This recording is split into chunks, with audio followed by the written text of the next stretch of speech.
ને મિત્રો મજામાં? મિત્રો આપણે રિઝનિંગના સમની અંદર જુદા જુદા સમ એટલે જોઈએ છીએ કે કંઈક ને કંઈક નવું આપણે શીખતા જ રહીએ છીએ. મેં અગાઉ વાત કરી તેમ રિઝનિંગમાં ક્યારેક જીકે આધારિત પણ પ્રશ્નો હોઈ શકે છે. એકવાર આવું પૂછાયેલું કે 3 સમૂહ આધારિત પસંદગી કરવાની છે આમાંથી, જેમ કે પટણા, મુંબઈ, દિસપુર. યસ, હવે વિચારવાનું છે. મિત્રો તમે લોકોએ પકડી પાડ્યું છે, સાચું જ છે. અહીંયા આપણે પાટનગર દેખાઈ રહ્યા છીએ. પટણા બિહારનું પાટનગર, મહારાષ્ટ્રનું પાટનગર મુંબઈ, દિસપુર આસામનું પાટનગર. તો હવે તમે તરત કહેશો કે સર ચેન્નઈ આવશે, જે તામિલનાડુનું પાટનગર છે.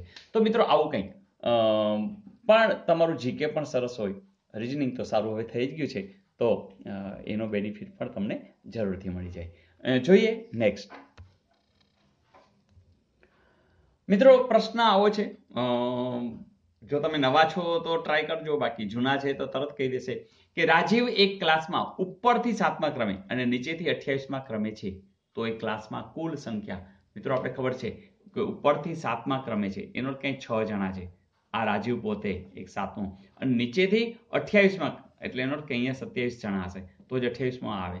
તો આ છે એ રાજીવ છે, ઉપરથી 7મો ક્રમ. જો 6 જણા અહીંયા બેઠા હશે એટલે 7મો ક્રમ, 27 જણા અહીંયા બેઠા હશે એટલે આમથી જોઈએ તો 28મો. બસ પતી ગયું. તો છે આટલા જ, 6 ને 1 7, 7 ને 7 14, તો 34 જણા. તો જવાબ આવશે 34. બીજી રીત પણ આ છે કે તમે બેનો સરવાળો કરી નાખો અને એમાં એક ઓછા કરી નાખો, એટલે 28 ને 7 35 ઓછા 1, કારણ કે રાજીવ 2 વાર ગણાઈ જાય છે. 7મા ક્રમે છે, 28મા ક્રમે છે, એટલે 2 વાર ન ગણવાનો હોય, એક જ વાર, એટલે કે એક આપણે ઓછો કરી નાખીએ, એ રીતે પણ 34 મળે. તો મજા આવી દોસ્તો. તો આવા પ્રશ્નો અગાઉ પૂછાયેલા, હજુ પણ પૂછાય છે અને પૂછાવાની પૂરી શક્યતાઓ પણ ખરી. તો આપી દો હોમવર્ક. ચલો આપી દો. તો આજનો હોમવર્ક આ રીતે છે. અહીંયા 30 છે, 18 છે, 12 છે, 6 છે, 40, 32, 16, 8, 36, 27, 18, અને અહીંયા શું હશે? વિકલ્પ તમારી સામે છે. તો પેન ઉપાડો, ટ્રાય કરો, કોમેન્ટ્સમાં લખી નાખો, અને હા, કેટલી સેકન્ડમાં જવાબ આવ્યો એ પણ જરા જોતા રહેજો, કારણ કે એ પણ એટલું જ મહત્વ ધરાવે છે. ઓકે, તો હા, ગઈકાલનું હોમવર્ક ચાલો જોઈ લઈએ. મિત્રો મેં તમને હોમવર્કમાં 891, 479, 366, 255 આમ ઘટતી શ્રેણી બતાવી છે, પણ તમે ટ્રાય કરી હશે ડિફરન્સ, કેમ કે મેચિંગ થતું જ નહીં હોય, ન જ થાય, કારણ કે મેં આ સ્પેશિયલ તમારા માટે બનાવેલો સમ છે. પણ અમુક લોકો હોશિયાર છે, એણે વાત પકડી જ લીધી હશે અને એણે જવાબ આપી પણ દીધો હશે કે અહીંયા સર બીજું કંઈ નથી, આ જે વચ્ચેની સંખ્યા છે ને એ મેટર કરે છે. જેમ કે આ સંખ્યા કેવી રીતે મેટર કરે છે કે સર આ 9 છે, 9 નો વર્ગ થાય 81, તો 81 આમ ગોઠવા, 27, 27, 49 તો આમ ગોઠવાઈ ગયા, 66, 36 તો આમ ગોઠવાઈ ગયા, 25, 25 તો આમ ગોઠવાઈ ગયા, તો ચોકે ચોકે 16 તો અહીંયા ગોઠવાઈ જશે કે આ 4 અને 4. તો જે લોકોનો 146 જવાબ છે એ બિલકુલ સાચો છે, રાજી થજો. તો આ તમારા માટે મેં નવી પેટર્ન, મેં કીધું ને કે ઘણા સમૂહ તમને નવા મૂકતો જઈશ, એટલે મૂકતો જઈશ કે જે તમને આવડશે અને પ્રશ્ન પૂછનારને પણ ક્યારેક મન થાય કે નવું પૂછવું છે તો આપણી ચેનલનો સહારો લેશે. તો મિત્રો ઈચ્છા તો એ છે કે તમામ વિદ્યાર્થી તમામ પ્રશ્નોના સરળતાથી, સહજતાથી, ઝડપથી જવાબ દે અને બીજા કરતા આગળ. તો મિત્રો આ હરીફાઈ છે અને આ હરીફાઈની અંદર અન્ય કરતાં વધુ તૈયારી કરવાની છે. તો તમારે દિલથી, આનંદથી કરતા જ જાઓ, કરતા જ જાઓ, કરતા જ જાઓ. પછી ફળની આશા મૂકી દો, કારણ કે ફળ તો મળે જ. કૃષ્ણ ભગવાને જ કહ્યું છે ને કે કર્મ કરીએ જા, તો આપણા હાથમાં આમે કર્મ જ છે. ધારો કે તમે બેઠા બેઠા ચિંતા કરો, કંઈ નહીં થાય. મિત્રો ઘણા લોકો એ પણ પૂછી રહ્યા છે કે સર કેટલું મેરિટ આવશે. મિત્રો આ કેવી વાત છે ખબર છે? આખા ગુજરાતમાંથી કેટલા વિદ્યાર્થીઓએ કેવી તૈયારી કરી કોને ખબર છે, બરાબર? તો એના આધારિત જ મેરિટ છે. પણ હવે ખોટે ખોટા અનુમાન કરવા તો કરી શકે, ઓવરઓલ લઈ કહી શકાય કે ભાઈ ચલો લગભગ 60 ને આડેગાડે આવશે. પણ મિત્રો એના કરતાં બેટર કે આપણી તૈયારી ઉપર શ્રદ્ધા રાખી અને ખૂબ કામ કરો. દોડવાનું ચાલુ કરી જ દો, કારણ કે શિયાળો છે તો હેલ્થ માટે સારું છે અને દોડવાની પ્રેક્ટિસ, કસરત છે, એક્સરસાઇઝ છે, કરવાની જ. તો મિત્રો રાજી થવાનું, આવે તો વધુ રાજી થાવ, ના આવે તો એનાથી વધુ રાજી થાય કે ભગવાનની ઈચ્છા એમ છે કે કોન્સ્ટેબલના નથી મોકલવા, બીજી કંઈક સારી જગ્યાએ મોકલવાના છે. કારણ કે આશાવાદી રહેવું એ બહુ જરૂરી છે મિત્રો, અને એટલા માટે જ મને આનંદ છે કે આપણા એનડીસી પરિવારના વિદ્યાર્થીઓ બધા આશાવાદી છે.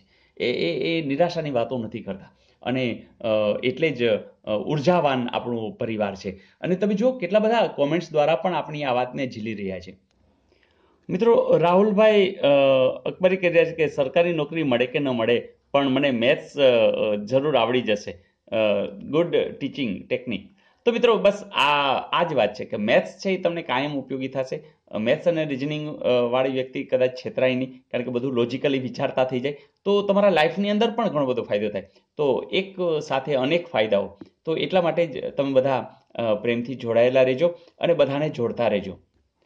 એવી જ રીતે મકવાણા ધીરુભાઈ કહે કે સર યુટ્યુબમાં તો સ્ટડી માટે ઘણી બધી ચેનલ છે, પણ સર તમારી જેમ કોઈ નિયમિત કામ અને આવું વિશ્વાસપાત્ર જોવા મળતું નથી. અમારા કેરિયર માટે તમારો કિંમતી સમય આપો છો સર, થેન્ક્સ. તો મિત્રો, તમારો બધાનો પ્રેમ છે અને મારી ઈચ્છા પણ એવી છે કે તમે જલ્દી જિંદગીમાં સેટલ થઈ જાઓ, પછી ઘણી બધી પ્રવૃત્તિ કરશું આપણે આનંદથી. અને જે લાઈફની અંદર સાચી અને સારી વસ્તુ છે એને કેવી રીતે આગળ લઈ જઈ અને કેવી રીતે બધાને હેલ્પ થઈ શકે એની પણ વાતો કરશું, પણ પહેલાં અત્યારે જલ્દી નોકરી. તો ફરીથી ધીરુભાઈ થેન્ક્સ કે બસ બધાને જોડતા રહેજો. મિત્રો, આવો જ એક રાજીપો વ્યક્ત કર્યા છે વિશાલભાઈ નાયક કે સર આજે મારે તમને એવી વાત કરવી છે કે તમને આખી દુનિયાને શેર કરી દો કે જેથી બધાને ફાયદો થાય. તમે મારા માટે ભગવાન છો. મારો ગોલ પોલીસનો જ છે. કોન્સ્ટેબલ 2016માં મને 41 માર્ક્સ આવ્યા હતા. મેથ્સ રિઝનિંગ જોઈને છોડી દેતો હતો, પણ આના પછી મેં તમારી ચેનલ જોઈ 2017થી અને ખૂબ મહેનત કરી. રિઝનિંગના બધા વિડીયો લગભગ 2 વાર જોઈ લીધા.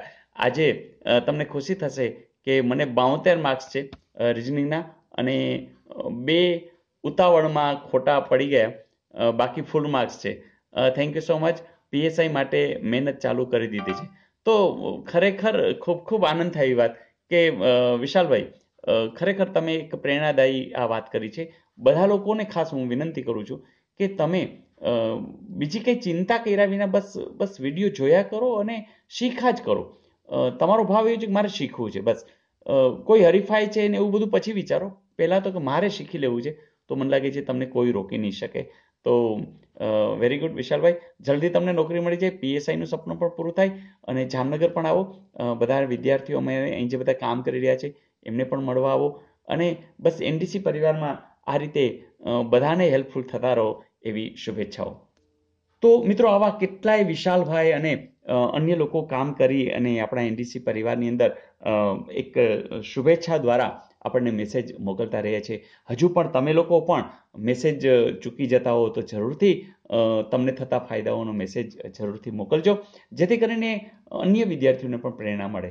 તો મિત્રો, બસ આનંદથી કામ કરતા રહીએ, બસ બધાને જોડતા રહીએ અને આ જે નોકરી છે એ તો રમત વાત છે એવું પ્રૂવ કરતા રહીએ.